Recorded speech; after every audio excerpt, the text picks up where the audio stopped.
What's going on YouTube? Onyx. And today I just wanna make a little quick video about this Jahlil Okafor trade, these rumors that's going on. For most of you who may not know, or I don't know how many of you do know, I'm a Sixers fan. And I've been a Sixers fan since like 2099, something like that. Whenever I actually was old enough to care about sports and watch basketball, I became a Sixers-Eagles fan. And obviously my Sixers have been trash for a little while now. I know it's bright as hell outside. It actually feels pretty good for the time of year and me being in fucking Maryland and whatnot. It feels pretty good outside, which is not normal. It's usually fucking cold as hell beginning of February and usually maybe still snowing. But yeah. Damn, I can't even turn this way. The sun is serious. But yeah, Jahlil supposed to be getting traded. I have no problem with it. Obviously, as a Sixers fan, we have Embiid. We're probably going to end up keeping Noel, I'm guessing, unless people throw something crazy at us for Noel. But we're probably going to end up keeping Noel. Very good defensive center behind Embiid. And we're a defense-oriented team.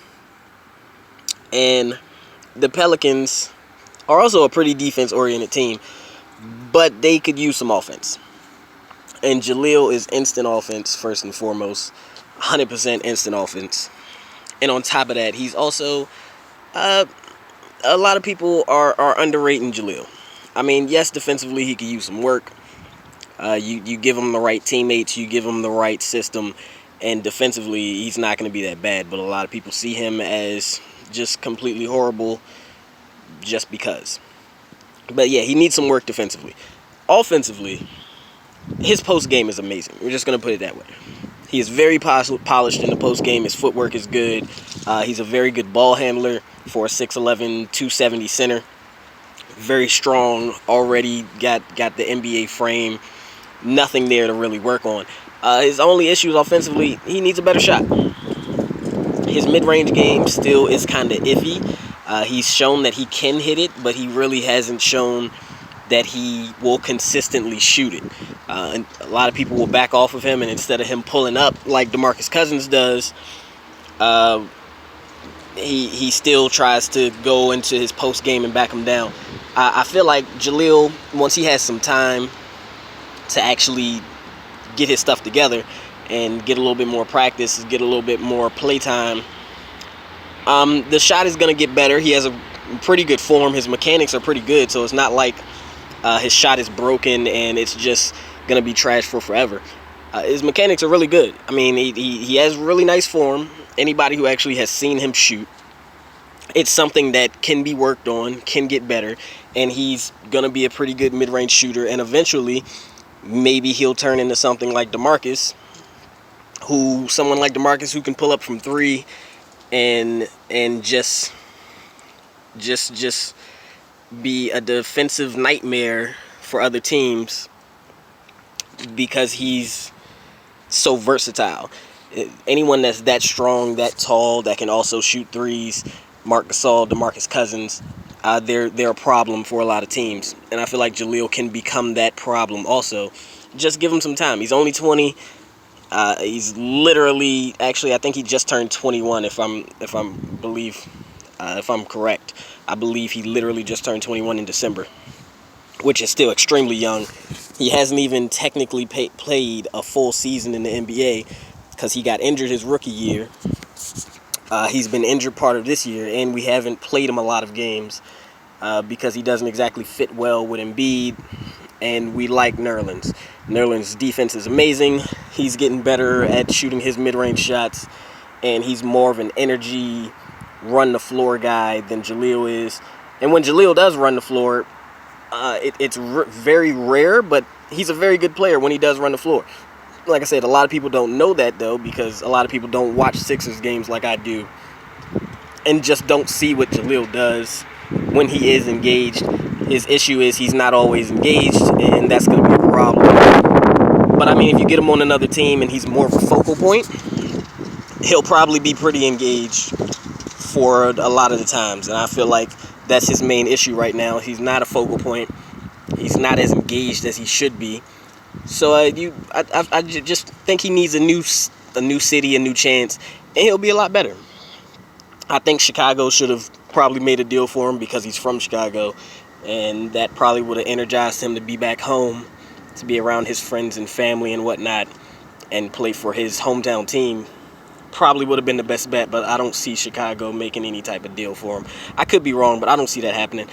Or at least a deal that's better than the Pelicans deal. We're supposed to be getting a first-round pick from them, which I'm cool with. We don't need Jahlil, so I'm all right with that.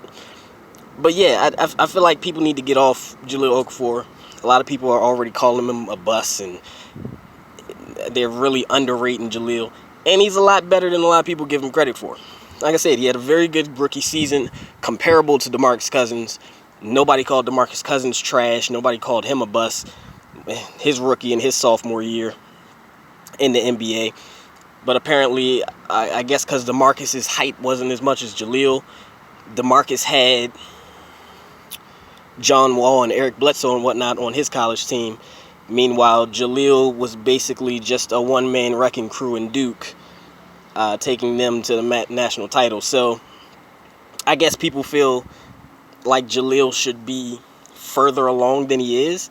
But I mean, look at DeMarcus Cousins now at 26 and wait until Jahlil Okafor hits 24, 25.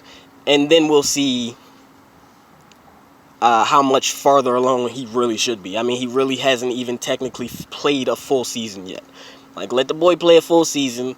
Let him have some time to actually get his game together and to get better at the game of basketball in the NBA level.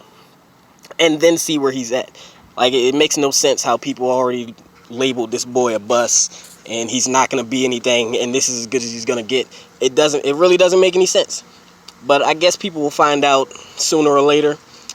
But yeah, I really think it's going to be a good trade for the Pelicans or whoever gets him. I think he could be a very, very good number 2 or 3 focus on an offense. If the Pelicans get him, they already have their number 1, Anthony Davis.